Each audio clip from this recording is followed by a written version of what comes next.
a warm welcome and thank you for attending today's webinar introducing the Nauru Citizenship Program, which is the latest bespoke citizenship by investment solution offered through Henley & Partners.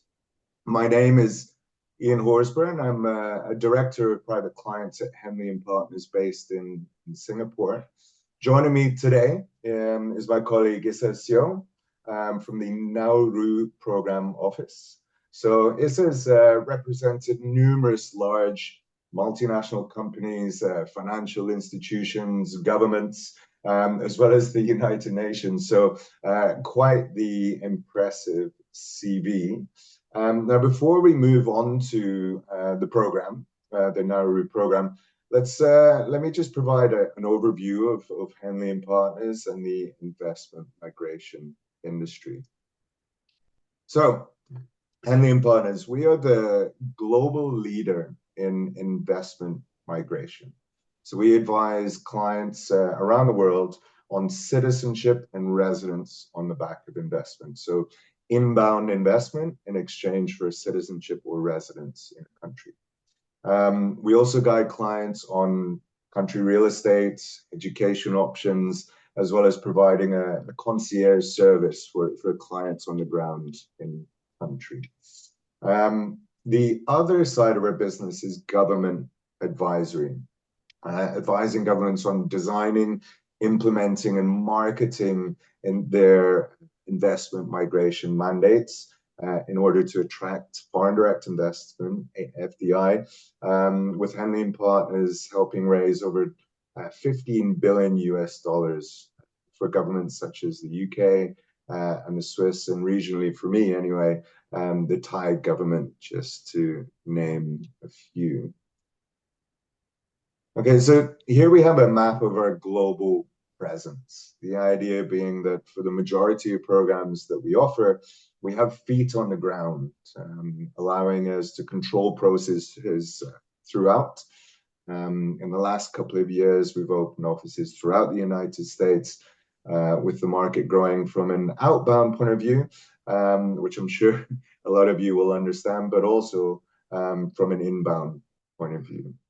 Okay. Our service to clients is really to take a view on the available programs around the world, and then curate and provide a short list to clients, which passes our own checks and balances of programs that we're comfortable are as risk-free as possible for clients. So currently that's around 36 countries. We offer programs from an investment migration or talent point of view with over 50 different programs. Now, here's how Henley & Partners fits into the wealth planning ecosystem for high net worth clients. We're simply just a piece of the puzzle. I commonly, and my colleagues, we commonly sit round table with a wealth management team, a private banker, a wealth manager, taxation specialist, and a trust and estates planning expert. It's all about building a robust and globally cohesive wealth management plan for our clients. So happy to piece that together for you. Now, short and sweet from my side, we're going to get into the real detail of the Nauru program. Please do leave any comments in the comments function or the comments box, and we'll get to them at the end of the presentation during our Q&A session. Now, so without further ado, introducing Issa Seo again from the Nauru Program Office to introduce Henley & Partners' latest citizenship by investment solution. Now, over to you, Issa. I'll take my slides down and let you put yours on the screen. Thank you, Ian. Thank you very much. Can you hear me? Yes, loud and clear. Okay, wonderful. Let me just switch over. I'm really privileged and proud to be here. I think that this is an interesting new program. I think that this residency program has a lot of difference because the idea behind this program is to be able to do good and support sustainable development initiatives, and at the same time obtain your secondary passport. Can you see my screen, the presentation document? Yeah, that looks good. Yes, sir. Perfect. Okay, cool. So thanks again. I work in the New Zealand office. We have a team here that basically drives the Nauru Citizenship program. We have compliance team in New Zealand. We have the applications team in New Zealand. Applications team is growing. Actually, the whole office is sort of growing. And we are envisaging or preparing to accept many agents and more applicants coming our way soon. We already have agent applications coming through. That said, it's a very new program, so we sort of registering everybody and putting everybody within our files, so to speak. Coming back to the opportunity, this is a really innovative opportunity. It sort of balances between sustainable development initiatives that the Nauruan government wants to do. It has, Nauru is a very small country. I'll get into it in a little bit, but they have some projects that they are supporting within their development agenda, which is some climate initiatives. Because of climate change, they have certain projects that they need, homes that they need to move into higher areas. They call it the higher ground project. There's the government initiative of providing clean water, drinking water, protecting the economy, and building infrastructure, really. And in exchange for that, they have a passport program or citizenship program for people who are interested to support their cause. This is obviously a second passport program, but I believe and I argue it's almost like a first passport program, because Nauru is actually a pretty beautiful place. It's an island in the Pacific. What can go wrong with that? It's a wonderful place, thing to be involved with. The passport itself has a lot of wonderful conveniences. With it, you can travel to 89 countries visa-free, including Hong Kong, UAE, Singapore, and the UK, and Ireland, actually. So there are conveniences that come with it. There are many other sort of flexibilities. So for the applicants, you don't really need to be there. You never actually have to step there, because our New Zealand office will tend to manage the whole process. From start to end. So we basically collect documents and we look through your documents and application. We advise the agents about what perhaps other documentation that's required. We go through the procedures at our end, and finally are able to provide the decision and the passports to applicants. But the other really convenient thing is also that siblings can apply to this program. And that's really interesting, I think, because it's not only limited to your family, your parents, right? But your brothers and sisters are also able to apply into the program based on one applicant. So really, I think before I get started with a very short presentation, I think it's a win-win situation. It's a win-win presentation, or win-win mutually beneficial situation where one applies for a secondary passport, but at the same time helps to support an innovative agenda for the government. And you can actually see some of the projects that are happening, that are brewing. The government hosts a website, and applicants can actually come in and have a look and see what is the status of these projects. Let me start with my presentation. This is a view of Nauru. It used to be a big phosphate country that was exporting phosphate to the regional countries. I think over the years that sort of dwindled down, and now they're looking at other means for economic growth. One of them obviously is fishing, fisheries. These sort of industries have been huge in the Pacific. So the country is actually the smallest independent republic, the third smallest country. Population is approximately 12,000, right? It's in the Central Pacific, northeast of Australia, tropical, warm, and people speak Nauruan in English. The main currency is the Australian dollar. So it's historically famed for phosphate resources, as I mentioned. It has always had a vibrant, sustainable fishing industry, and they want to maintain that industry. Although with the changes in climate, changes in sort of global temperatures, global environmental factors, this is also under threat. But the country is developing ecotourism initiatives. It's exploring innovative technologies for renewable energy and water, fresh water drinking. So I think that the idea is to establish Nauru as a hub for research and development and modern sustainable development projects. Again, the program office is in New Zealand. We've established a huge office. We are growing. We have compliance officers here. We have our applications team, finance team. And so far, we have had really good relationships with the Nauruan government. We are on a daily basis relationships with the Nauruan government. We have representative on Nauru itself. We have an office in Nauru itself, and we have staff in Nauru. So what we do is we administer the citizenship program. We ensure the accountability to the president and parliament. We oversee the fund allocation aligned with national development goals. We implement rigorous due diligence, and this is primarily my role. I oversee the sort of stages that we have to go through to ensure that we get the right people into the program. We provide regular reporting on the impact achievements and also on audit processes. This is a picture of Nauru. Apparently, now I understand apparently it's a wonderful place for diving. So I haven't tried this, but this is one of these things that divers will know, that Nauru is apparently one of the best places in the world for diving and to look at fisheries underwater. Okay, so again, the program contributes directly to the Treasury Fund. We envisage the whole program to take within 3 to 4 months.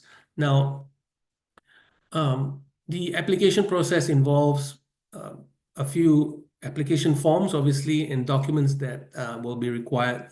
Typical documents, like if you go to a bank, you need documents like a passport, utility bills. These things need to be certified and sent to us. Also information about, sources of funds, sources of wealth, all documented in there. And we will work very closely with applicants. We will work closely with the agents so that the agents will help the applicants throughout the process. Move on here. So the passport or the citizenship program provides applicants with access to a politically neutral country, a neutral passport to travel on, a neutral second passport, visa-free access, as mentioned, also access for spouse and dependents. And your contribution will help small island states deal with very, very important and huge sustainable development, climate change issues. Incidentally, the program was launched in a big global UN event, COP29. And, with these events, you realize that a lot has been discussed, or a lot is discussed about climate change issues and questions and problems. But we feel that this is a very practical method or practical way that countries can deal with the shortage of funds in addressing these problems. So I think that this is a very promising program. It's restricted. So you can keep your second passport, your first passport, while applying for the Nauruan status.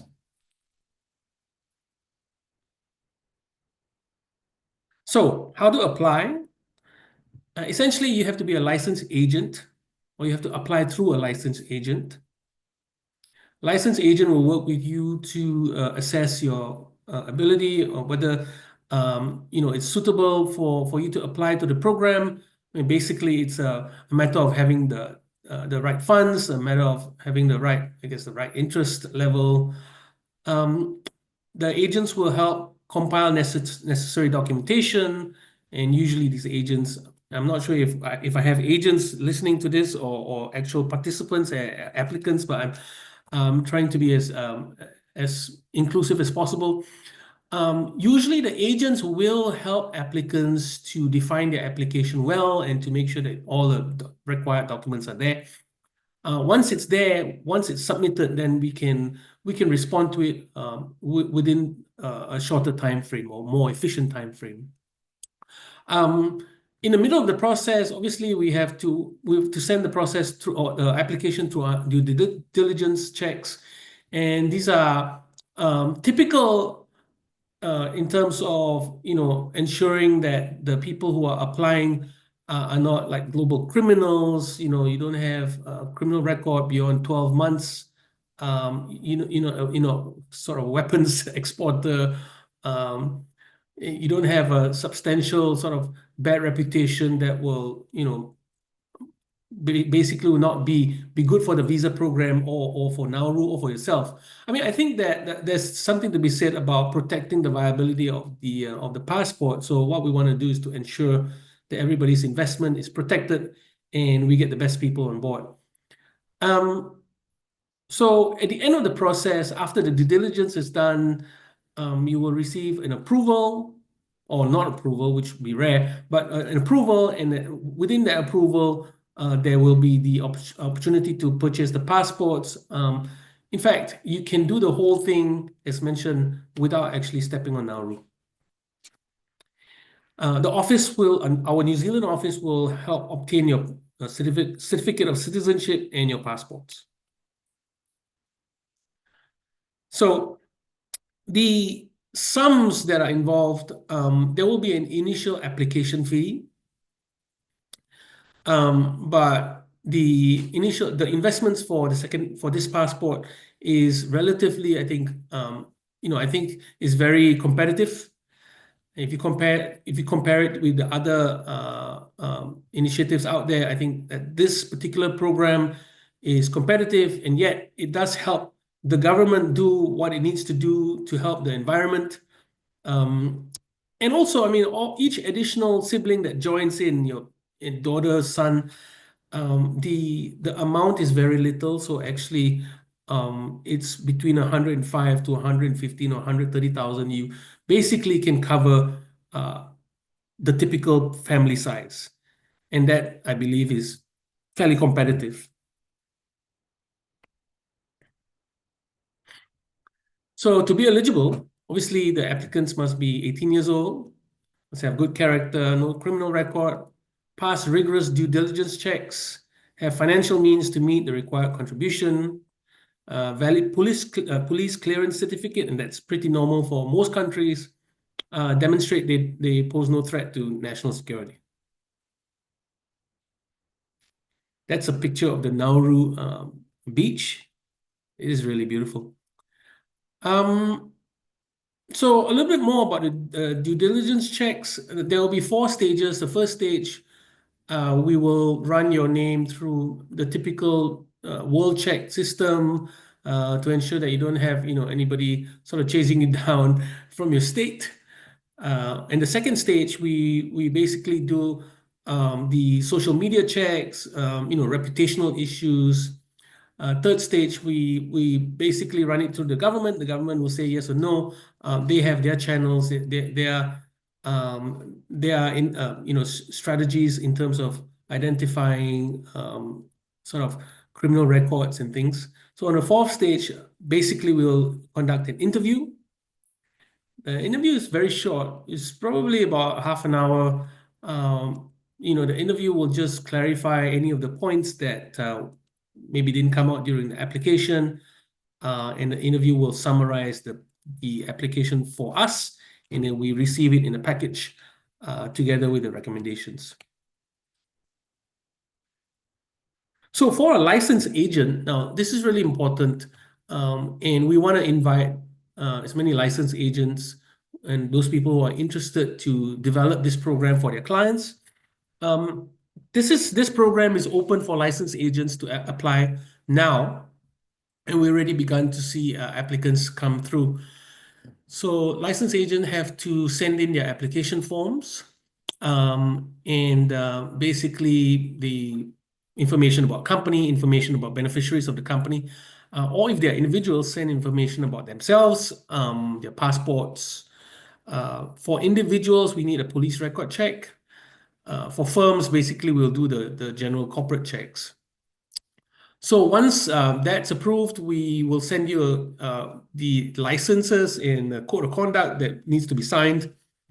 And basically, the license agent will help to facilitate applicants in, I guess, an ethical way, hopefully to be able to help these applicants and to clear up any questions they might have and liaise with us, represent the middleman between the applicants and the office.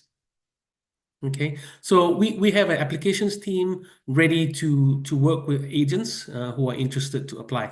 The fee is 5,000 per year for agents, and obviously there will be the agent fees as you get successful referrals, applicants. The agents will make a fee commission. Okay, thank you very much.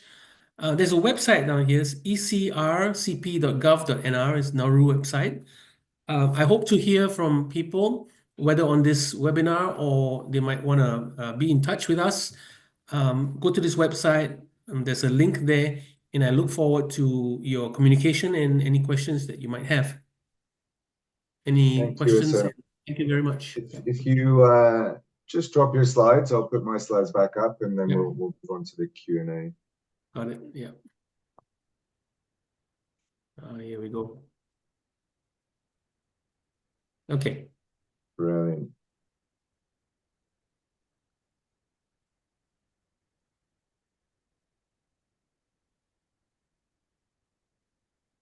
Okay, on to the Q&A. So we've got quite a lot of agents that have reached out with various questions. I think we should go into detail. What we'll do is we'll follow up with all questions after the call, especially really agent-based questions. But the kind of general query from agents is, what's the timeline for an agent to be signed up and to be approved? Do you have a rough idea of that? Is that? Yeah, I mean, with the right documents, we can do it within 2 weeks. We don't have a big line right now, sort of waiting line. Okay. But we just have to get the right documents and start communicating with the agents. We've already begun communicating, and we're with the stage of getting payments through for the first 5-6 agents. Okay, understood. And this is a good question. What are the prevailing nationalities that are interested in this program at the moment? I mean, we've so far had interest from China, obviously, from UAE, from the Middle East. But I mean, I also understand from speaking to people at the citizenship conference that there's a big interest from people like in the US too, in terms of perhaps trying to get a second passport, trying to be in a nice, wonderful tropical country, I suppose. So there's a wide range, and given that the pricing level of this particular program is, I think, very competitive, we believe that it opens itself up to a wide range of different territories and peoples. Sure. Okay. You touched on this earlier, Isan, but can you talk us through the dependency requirements, such for children, siblings, and parents, such as financial dependency or physical dependence? For parents, is there, a minimum age, and do we just require birth certificates, or, what kind of information? Yeah. So for children, generally, your dependent children will be below 16. You can have multiple children, obviously, and for like a family of 4, price, I believe the cost is about 110, family of 5, 115. So you can have your children that's below 16. For parents are generally indicated in the regulations, they ought to be above 55. That was I guess that's in the regulations. And for siblings, there's no real age limit, but there's a requirement that they're not married and not married before.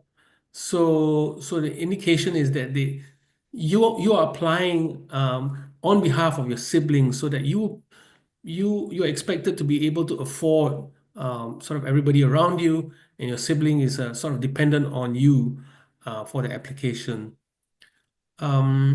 I hope that makes sense. I think that the sibling is basically applying from your application.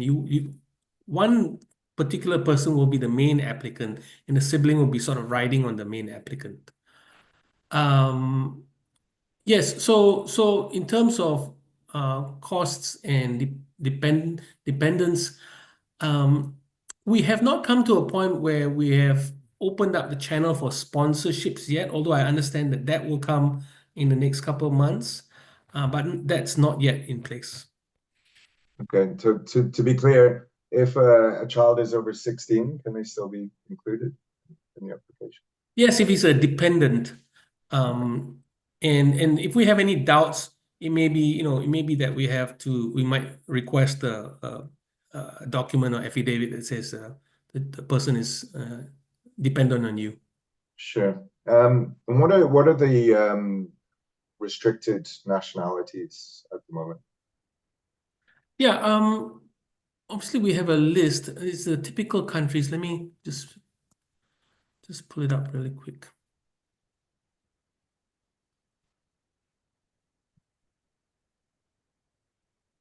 I have 100 different open pages here. Okay.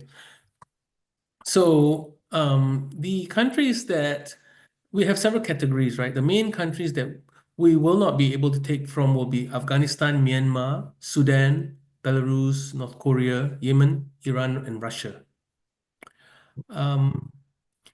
Some circumstances might change in the future, but that's the situation right now. So that, for example, we might look into an application that of somebody who has a second passport, or say a second, Russian passport, but he's never stepped in Russia for the past 10 years, or Iran for the past 10 years, and basically can't give up the Iranian passport, because I understand you have to go to Iran to give up the Iranian passport, and nobody wants to do that. Those situations we're studying right now, but currently these are the countries we'll not be able to take from. Okay, understood. And if a client, let's say you mentioned earlier that the Nigerian passport provides access to the UK. If a client has a previous visa rejection to the UK, is that the kind of applicant that the program will be open to, or would That's that a be really dealt good with? question, right? That's a really good question. So we will be asking those questions, and we expect some disclosures from applicants about that. Those are circumstances that we'll have to take into account and try and understand what happened. It's more of a case by If there's case. an issue beyond our control, and if there was an issue that potentially could affect your application. And so on the disclosures, we will let you know. But the form actually asks whether you have had a problem trying to get a visa to the UK or any particular country. And we hope that people make that disclosure so that we are able to deal with the issue before it comes up. And of course, we can have all of these conversations up front to make sure that everything's ironed out. Do you have where the local embassies located for Nauru, or how extensive is the network? It's quite an interesting Yeah, the question. local embassy network is very small. So, it's a small country. It has an embassy in Australia. I forget, I think it has one in China. It's going to start one in China. Few countries. But I mean, one of the good things is right now we're not requiring applicants to have legalized documents where you have to do a apostille, you send to the embassy sends it back to you. We are very glad that that's not the case.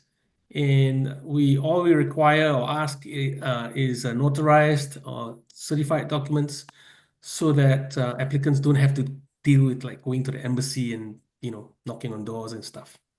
Yeah, yeah. Okay, interesting.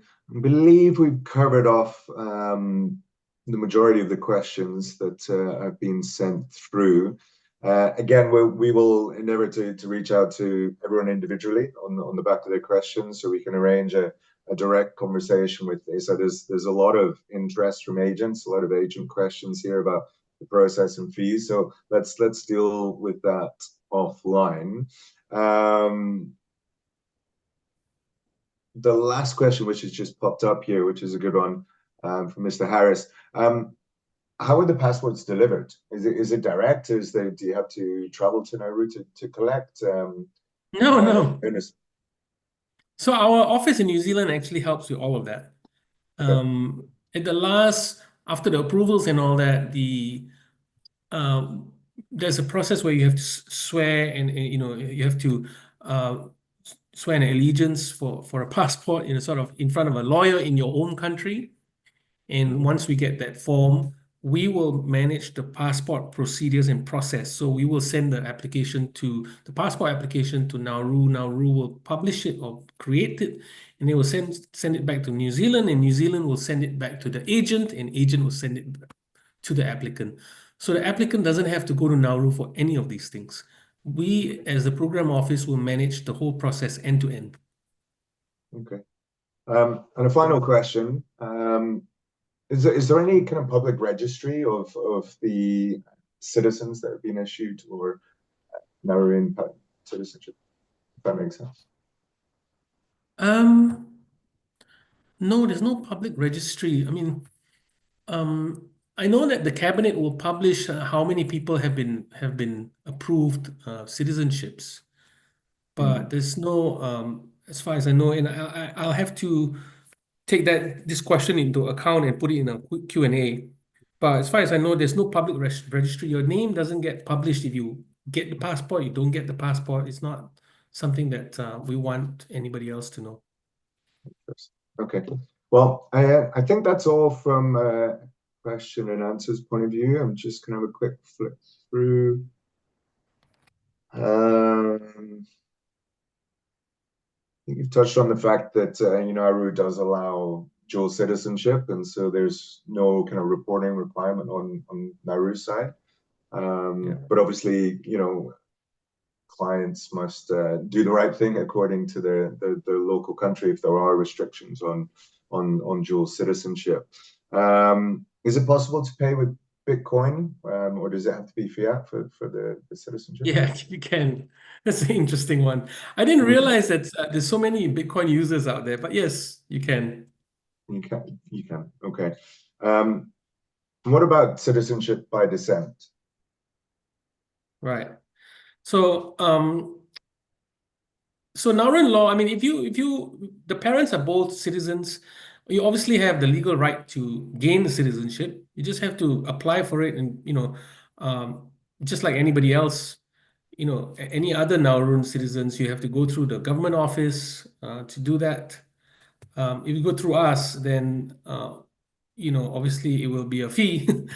But yeah, I mean, the applicant will have the same rights as any other Nauruan citizen who has their parents who are Nauruans. So you go through the same process as anybody else might have to. So you might have to go to a government office to apply for your passport or whatever it is. Yeah.